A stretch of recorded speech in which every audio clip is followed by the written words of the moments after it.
In this tutorial, I'll show you how to highlight text in Confluence. By the end of this video, you'll know how to make important information stand out using Confluence's built-in highlight feature.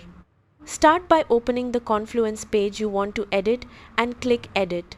Select the text you want to highlight by clicking and dragging over the words or sentence. With the text selected, go to the editor toolbar and click the text color or highlight color button. A color palette will appear with several highlight options. Choose the highlight color you want and Confluence will immediately apply it to the selected text. Use highlights to emphasize important notes, deadlines, key instructions, or action items so they're easier for your team to spot. If you want to change the highlight later, simply select the text again and choose a different color. To remove the highlight, select the text and choose the default or no highlight option from the same menu.